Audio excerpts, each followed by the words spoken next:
toss it around outdoors at a park with friends. Sometimes you see people at a space with their dog using it as a chase toy. But if you are Rob McLeod, it is a way to get you on the international stage and represent your country. Because Rob McLeod is actually Frisbee Rob, and he is preparing to defend his world title as sole Canadian at the 2025 World Overall Flying Disc Championships.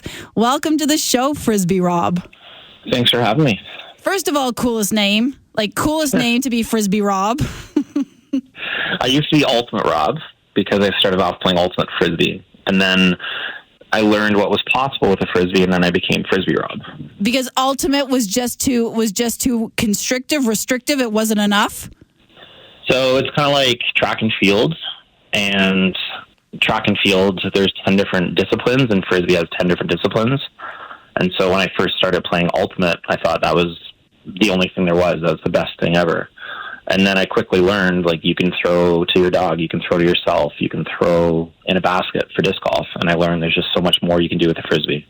Well, how did we get here? Growing up, what was your sport? What was your hobby that somehow got you to become Frisbee Rob?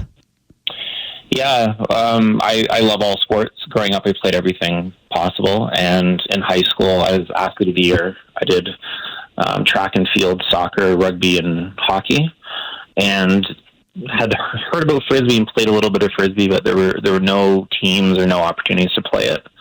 And so I just really loved all the other sports and the people and the coaches and just competing. And so I picked up a Frisbee after high school, taught myself how to throw, just really fell in love with the flight, and then got into Ultimate, met the community, and that was 25 years ago. What is the growth of Frisbee or disc? What is the proper phrasing here? I don't want to use the wrong phrasing. What has the growth of it been in Calgary and Canada for you? Yeah, so the heyday of Frisbee was back in the 70s.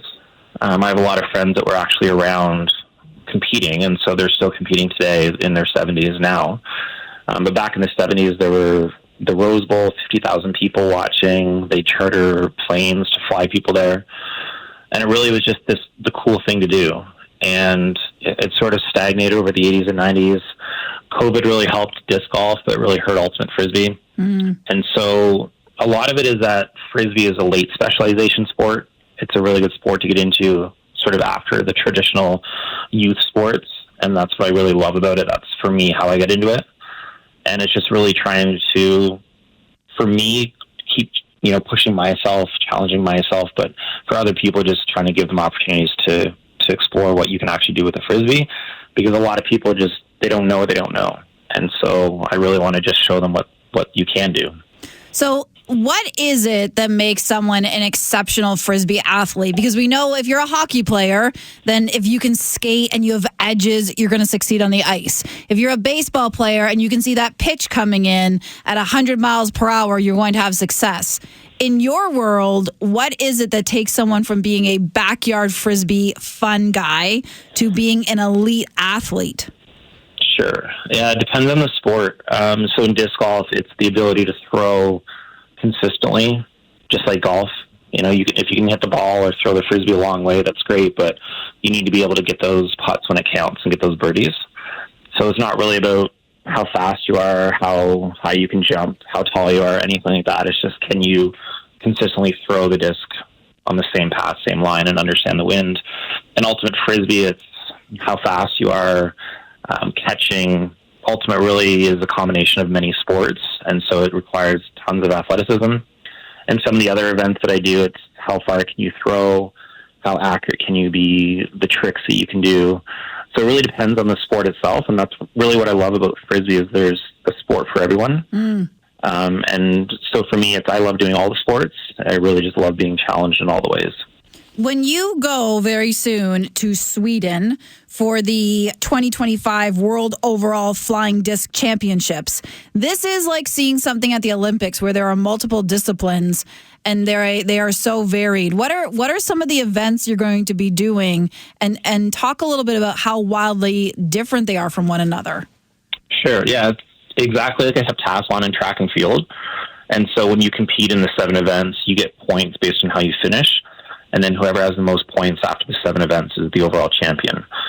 And for me, that's never been my pursuit. I would rather win 1 or 2 of the events and not win the overall than not win an event and then win the overall. I really like being a specialist, but I do like pushing myself in the other events. And so distance is just purely how far can you throw.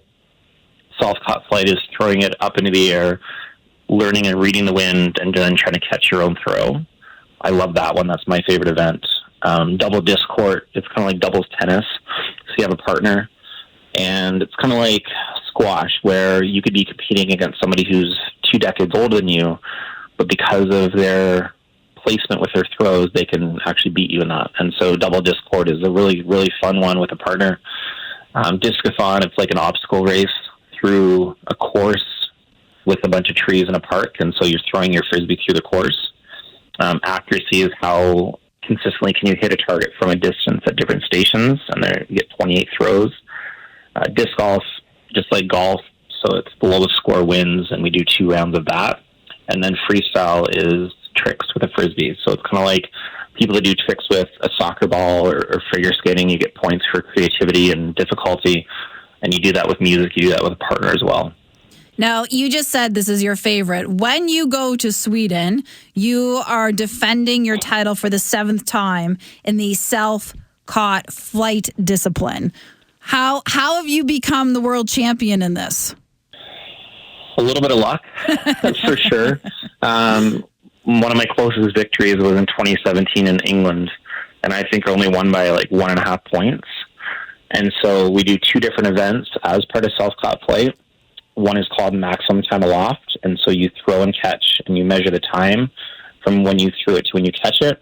And we measure the distance called throw, run, catch, from where you throw it to where you catch it. And then there's a formula, you combine those scores together, and you get a total point score. And so some of the times I've won by quite a bit. Some of the times it's been very, very close. Sometimes it comes down to the very last throw. So we get 5 attempts per event, and it's just you against the wind. And so it's not about disc golf trying to get a lower score than somebody else. It's who can figure out the wind the best on their throw. And we're encouraging each other. Sometimes the disc is up so high and flat that you can't really tell where it's going to go. And your competitors are actually telling you where the disc is going. And so they're telling you, go left, go right, go harder, slow down. They want you to do well. And I love that event because it's just you against the wind.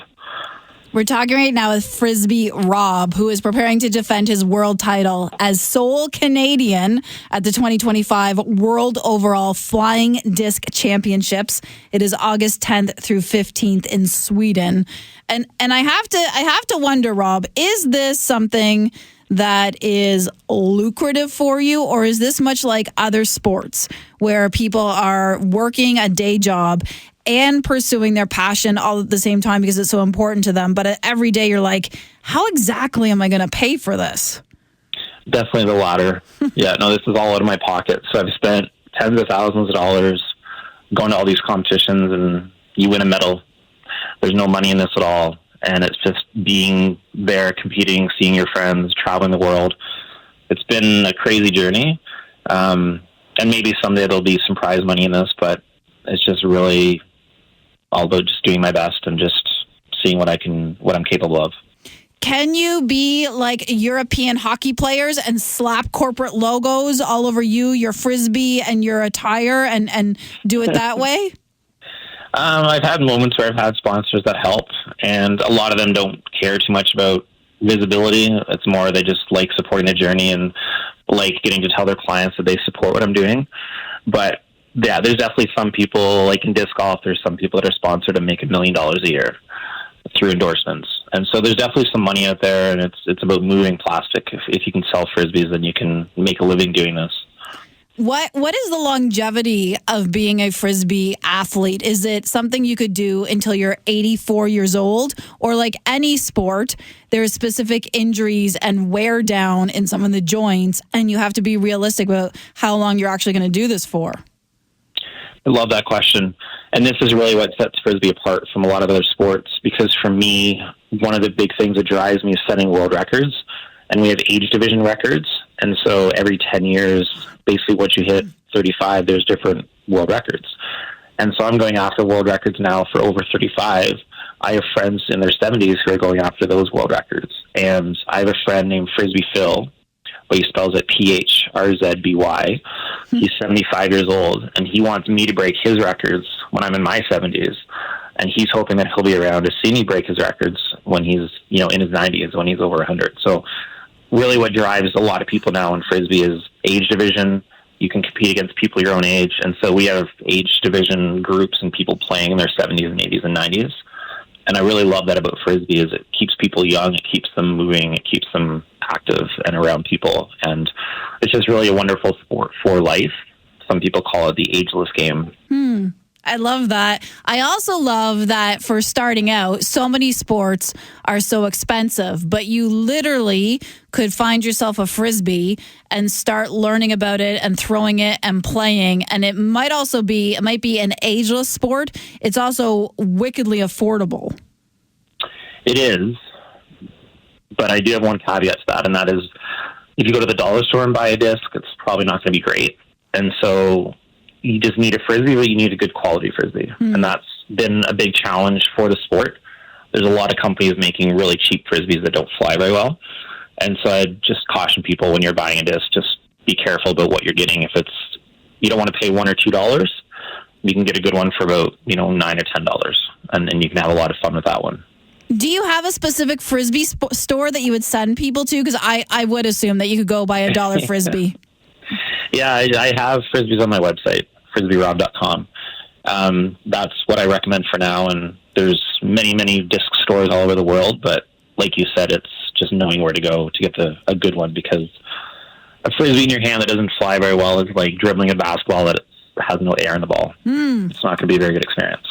I love this. All right. Frisbee Rob, a.k.a. Rob McLeod, going to Sweden August 10th through 15th as the sole Canadian at the 2025 World Overall Flying Disc Championships and pursuing the self-caught flight title for the 7th consecutive time. Lovely to learn more about this sport.